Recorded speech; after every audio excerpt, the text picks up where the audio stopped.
ભગવતે વાસુદેવયા. મહાપ્રભુજી શાસ્ત્રોના પ્રમાણ આપી આપી સમજાવે આ કોઈ સાધારણ દેવતા નથી, આ તો દેવ દમન શ્રીનાથજી છે. ગર્ગ સંહિતામાં જેનો ઉલ્લેખ મળે છે, મધ્યે તું ગોવર્ધન નાથો શૃંગાર મંડલે, કલિયુગના 4500 વર્ષ વ્યતીત થશે ત્યારે શૃંગાર મંડળ બ્રજમંડળમાં ગિરિરાજજીની મધ્યમાંથી સ્વયં ગોવર્ધન નાથ રૂપે શ્રી કૃષ્ણ પ્રગટ થવાના છે. આ તો એ પધાર્યા છે. કહ્યું કે આપ આચાર્ય છો, આપ સ્વરૂપ સમજાવી શકો, અમે તો જાણતા નથી, આપ પધારો ને એમને પ્રગટ કરો. અને વર્ણન કરતા બીજા દિવસની સવાર પડી છે.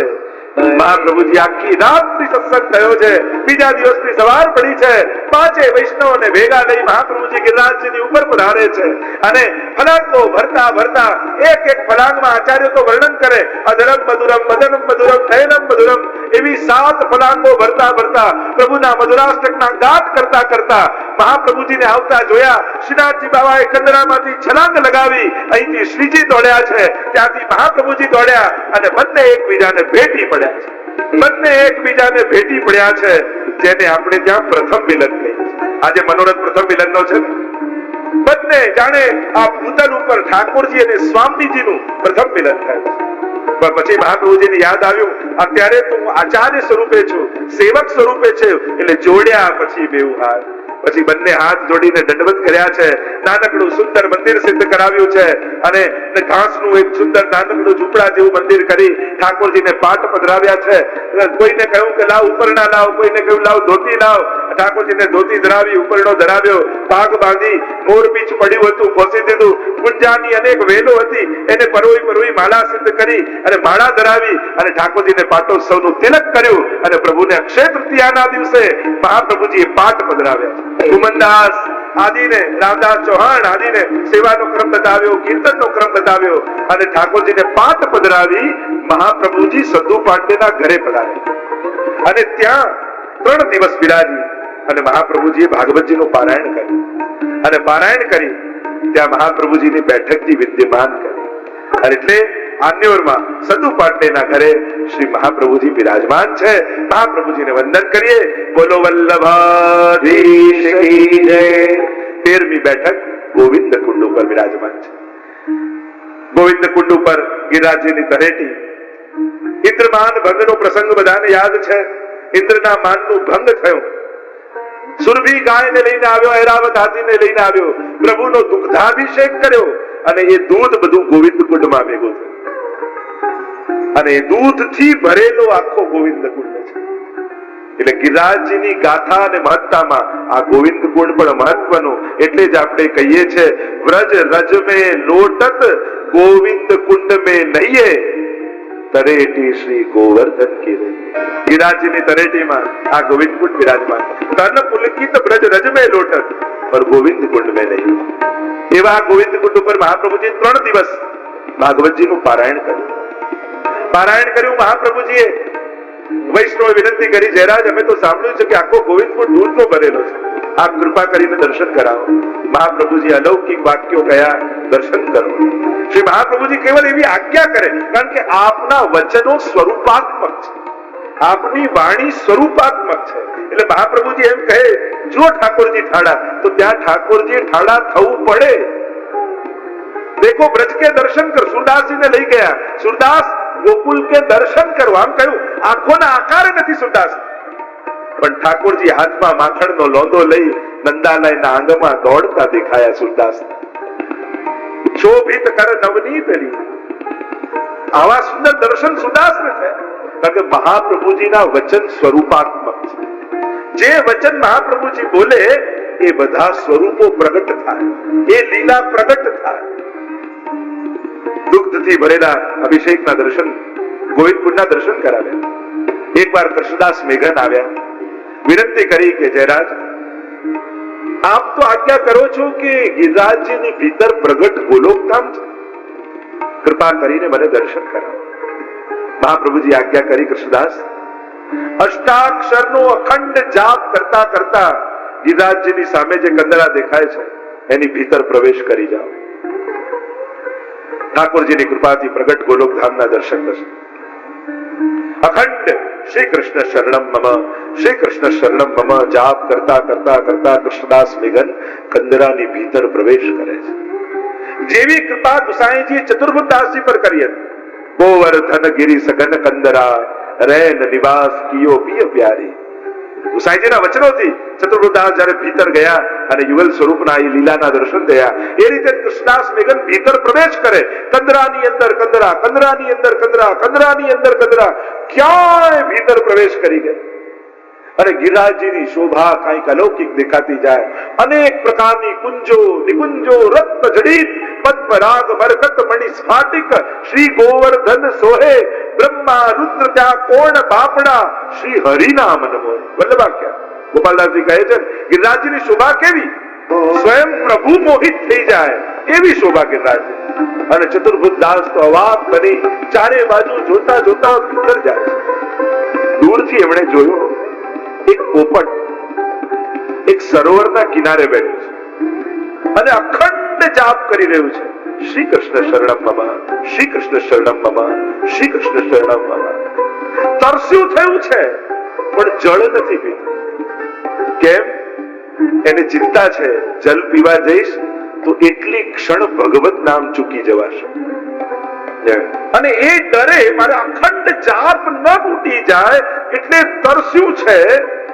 અનેક સમયથી જલના તટ ઉપર છે છતાંય જલ નથી. એટલે કૃષ્ણદાસ મેઘને મહાપ્રભુજીની આજ્ઞાને કારણે કહ્યું કે જ્યારે એ સુવા દેખાય, એ સુખ દેખાય ત્યારે 3 વાર તું એને આગળ શ્રી કૃષ્ણ શરણમ મમ બોલજે. એટલે કૃષ્ણદાસ મેઘને કહ્યું શ્રી કૃષ્ણ શરણમ મમ, એટલે એક વાર એને જલ પીધું. બીજી વાર કહ્યું શ્રી કૃષ્ણ શરણમ મમ, એટલે જલ પીધું. ત્રીજી વાર કીધું શ્રી કૃષ્ણ શરણમ મમ, જલ પીધું. અને પછી પોતે શ્રી કૃષ્ણ શરણમ મમ શ્રી અખંડ જાપ કરવા લાગ્યા. આશ્ચર્ય થયું. અલૌકિક ગોલોક ધામના દર્શન ગોપાલ મહાપ્રભુની કૃપાથી કૃષ્ણદાસ મેઘનને થયા. પણ આ સુવા સુત કોણ છે? અને આવીને મહાપ્રભુજી આગળ વિનંતી કરી. ત્યારે કહ્યું આ તો રાધાજીનું સુખ છે. સુવા પડાવત સારંગ નયની બધું આવે છે ને કે સ્વામીજી એક પોપટ પાડ્યો છે અને એ હંમેશા રાધા રાધા રાધા બોલે છે. ત્યારે રાધાજી કહ્યું તું રાધા રાધા ના બોલ, શ્યામ શ્યામ બોલ, શ્રી કૃષ્ણ શરણમ મમ બોલ. મને પ્રભુનું નામ સાંભળીને બહુ આનંદ આવે છે. અને જ્યારે રાધાજી આવું કહ્યું ત્યારે સંકલ્પ કર્યો અખંડ ભગવત નામ લઈશ. અને આવા સંકલ્પ સાથે સુખ લીલામાં રહે છે પણ નામ લેવાનું ચૂકી જાય એ ડરે જલ નથી પીતો.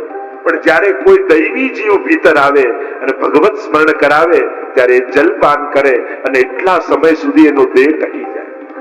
અને જ્યારે આવું મહાત્મ્ય સાંભળ્યું ભગવત નામનું ત્યારે મહાપ્રભુજીના વચનો સમજમાં આવ્યા. તસ્માત સર્વાત્મના નિત્યમ શ્રી કૃષ્ણ શરણમ મમ. કૃષ્ણદાસના મેઘનના મનમાં એક શંકા હતી કે અખંડ ભગવત નામ કઈ રીતે લેવાય. ત્યારે આ પ્રમાણ આપીને મહાપ્રભુજીએ સમજાવ્યું જેના સંકલ્પો દ્રઢ હોય છે એના ભાવની રક્ષા ઠાકોરજી કરી દેતા હોય છે.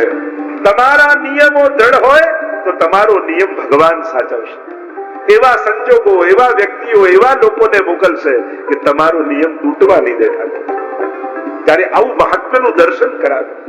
એવી આ સ્થાન એ આ ગોવિંદ કુંડ નું સ્થાન છે જ્યાં મહાપ્રભુજી કૃપા કરી, કૃષ્ણદાસ મેઘન પર કૃપા કરી. આગળ 14મી બેઠક એ સુંદર શિલાના બેઠકની છે. બોલો વલ્લભાઈ જય. સુંદર શિલા એટલે જતીપુરામાં ગિરિરાજજીનું મુખારવિંદ. ત્યાં સામે જો ગિરિરાજજીની આરતી થાય એટલે પછી બધા મળી જાય. કારણ મહાપ્રભુજીનું એક નામ છે ગોવર્ધન સ્થિતિ ઉત્સાહ. મહાપ્રભુજીને ગિરિરાજજીની તરેટીમાં રહેવું અતિ પ્રિય છે. અતિ ઉત્સાહ છે મહાપ્રભુજીને ગિરિરાજજીના સાનિધ્યમાં રહેવાનું. એટલે સદાય મહાપ્રભુજી ગિરિરાજજીની સન્મુખ બિરાજી અને અખંડ ભાગવતજીનો પાઠ કરે છે. એટલે ગિરિરાજજીની આરતી થાય પછી તુરંત મહાપ્રભુજીની આરતી થાય. આ છે સુંદર શિલાના બેઠકજી. અહીંયા દિવાળીના દિવસ આવ્યા ત્યારે મહાપ્રભુજીએ કહ્યું કે અહીંયા અમે અન્નકૂટ ઉત્સવ કરીશું. શ્રીનાથજીને ઉપર પધરાવ્યા હતા અને કહેવાય છે કે સવાશેર ના એનો અન્નકૂટ સકડી આરોગાવી મહાપ્રભુજીએ અને સકડી સિદ્ધ કરી શ્રીનાથજી બાબાને ભોગ ધરી ગિરનાર બાવાનું પૂજન કર્યું, માનસી ગંગાના જલ આદિથી દુગ્ધાભિષેક કર્યા મુખારવિંદના, અને શ્રીનાથજીનો સૌથી પહેલો અન્નકૂટ અહીંયા મહાપ્રભુજીએ કર્યો. દિવાળીથી મહાપ્રભુજી અહીંયા બિરાજ્યા. અહીંયા જ તો પ્રસંગ છે ને કે સેવામાંથી પહોંચી અનવસરનો સમય છે, અને ગિરિરાજજીની તળેટીમાં જ્યાં મહાપ્રભુજીના બેઠકજી છે ને મુખારવિંદની સામે, તો મહાપ્રભુજી છીનક વિશ્રામ લે નિજ મંડલી બુલાઈ. એટલે અનવસર થયો, ઠાકોરજીના આરોગ આવ્યા પછી શ્રમ દૂર કરવા માટે ક્ષણવાર મહાપ્રભુજી લેટ્યા છે, સુતા નથી, આડા પડ્યા છે. આપણે કે નમામિ હૃદયે શેષે લીલા ક્ષીરાબ્દી શાયિનમ. શાયિનમ પ્રભુ સુતા છે હૃદય રૂપી શેષ ઉપર. સુતા એટલે સુઈ નથી ગયા, કેવળ લેટ્યા છે. પ્રભુ સુઈ જાય તો પ્રલય થઈ જાય. તો અહીંયા મહાપ્રભુજી પણ લેટ્યા છે, પણ ક્યાં? દમલાજીની ગોદમાં. દમલાજી ગોદ કરીને બિરાજ્યા છે, અને ગોદમાં મહાપ્રભુજી મસ્તક રાખીને લેટ્યા છે. એટલામાં થોડો સમય થયો, થોડી નિંદ્રા આવી હોય એવું લાગ્યું મહાપ્રભુજીને, અને ઉપરથી છમ છમ છમ છમ છમ, અને શિલાઓ એક શિલા બીજી શિલાથી થતા થતા અમારા ગોવર્ધનના, તમારા શ્રીનાથજી બાબા પોતાના નુપુરનો રણકાર કરતા કરતા નીચે પધારી રહ્યા છે મહાપ્રભુજી પાસે. અને એ જ ક્ષણે દમલાજીના મનમાં એમ થયું, અરે શ્રી વલ્લભ હમણાં તો સેવા કરીને પોડ્યા, અને જો ઠાકોરજી તો નટખટ છે, એમના નુપુરના ધ્વનિઓ કરશે, કિંકણીઓના શોર કરશે, અને એ શોર ક્યાંક શ્રી વલ્લભના કર્ણમાં પડશે ને, તેમની નિંદ્રા તૂટી જશે, મારો સેવક ધર્મ જશે. અત્યારે હું ઠાકોરજીની સેવામાં નથી, અત્યારે હું મહાપ્રભુજીની સેવામાં છું. અત્યારે હું શ્રી વલ્લભનો સેવક છું, એટલે મારો પ્રધાન ધર્મ તો શ્રી વલ્લભની સેવા, એમના સુખને વિચાર કરવાનો છે. અને જો એ ચૂકી જવું તો મારો સેવક ધર્મ જાય. એટલે દમલાજીએ અવાજ ન કર્યો, ઈશારાથી હાથ આમ ઠાકોરજીને કર્યો, ત્યાં જ ઉભા રહી જાઓ, મારા વલ્લભ પડ્યા છે. અને જ્યાં આવો હાથ કર્યો એટલે ઠાકોરજી સ્તબ્ધ થઈને ઉભા રહી ગયા. આમ ને આમ ઠાકોરજી ઠાડા રહી ગયા કે વલ્લભ ક્યારે જાગે ને હું નીચે ઉતરું.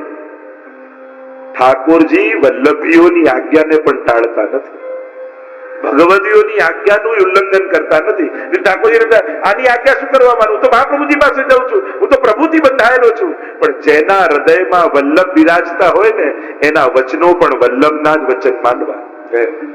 જેના મુખમાં સતત વલ્લભ નામ રહેતું હોય, જેના હૃદયમાં અખંડ વલ્લભનો વાસ હોય, એની વાણીમાં પણ વલ્લભ હોય છે.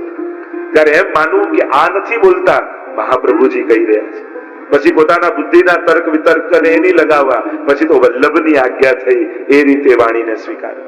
એટલે ઠાકોરજીએ વલ્લભીની કાની રાખી અને ઠાડા થઈ ગયા.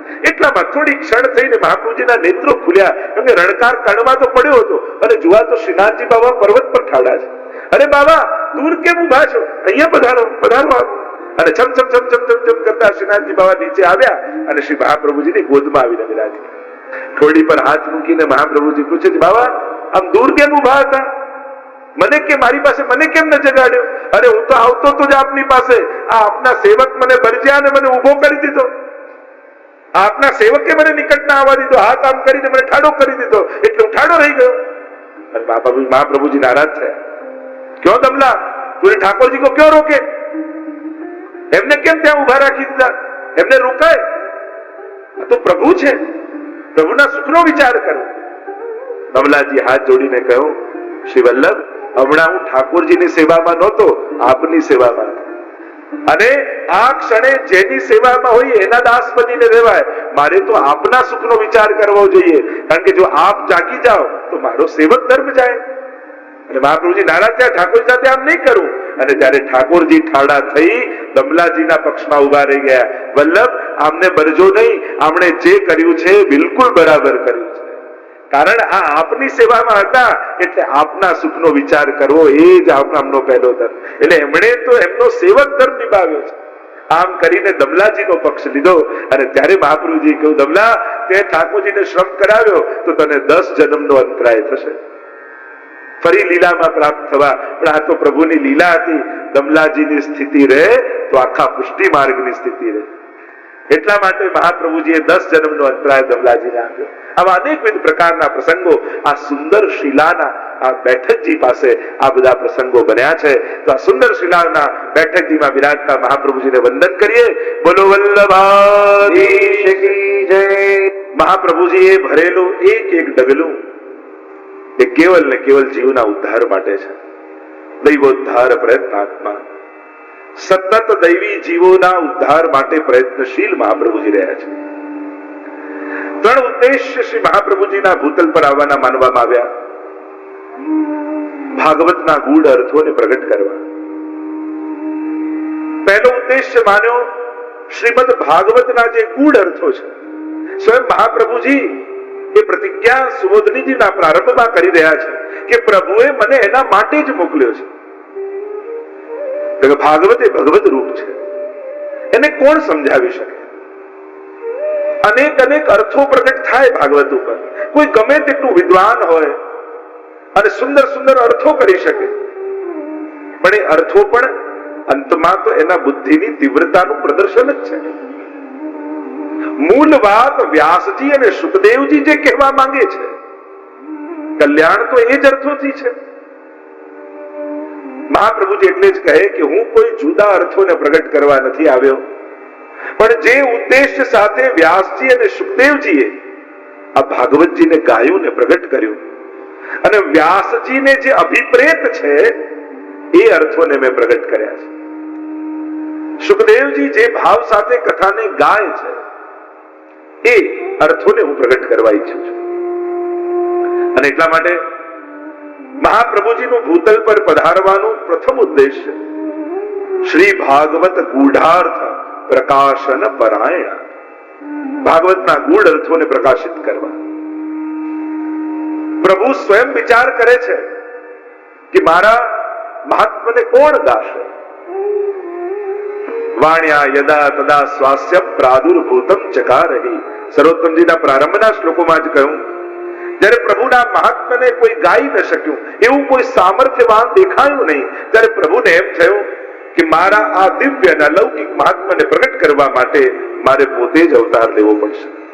અને પ્રભુએ પોતાના મુખારવિંદ સ્વરૂપ શ્રી વલ્લભને પ્રગટાવ્યા. શ્રી કૃષ્ણાસ્ય, શ્રી મહાપ્રભુજીનું સ્વરૂપ છે હાસ્ય એટલે મુખારવિંદ. અને આ ભાગવતના ગૂઢ અર્થોને પ્રગટ કર્યા.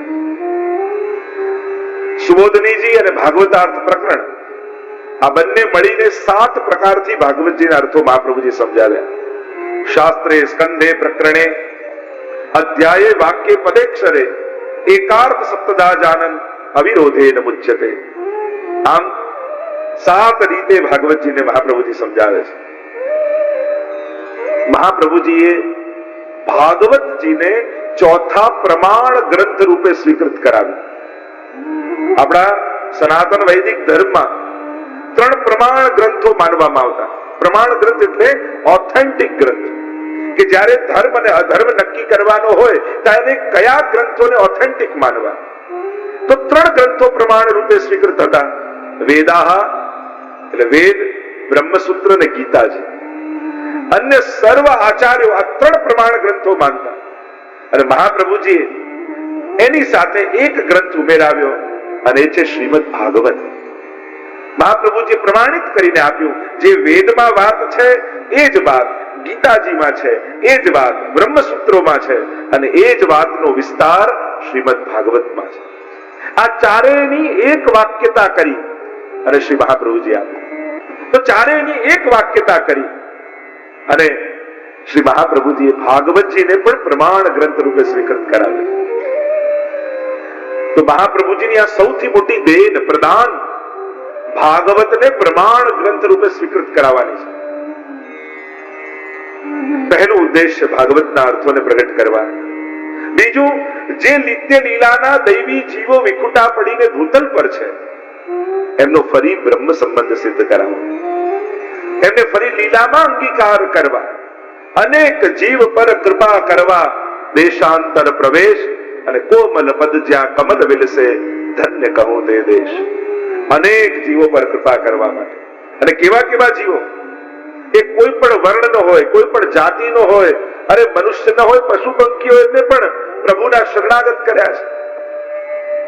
એક એક પ્રસંગો તમે 84-252 માં જુઓ.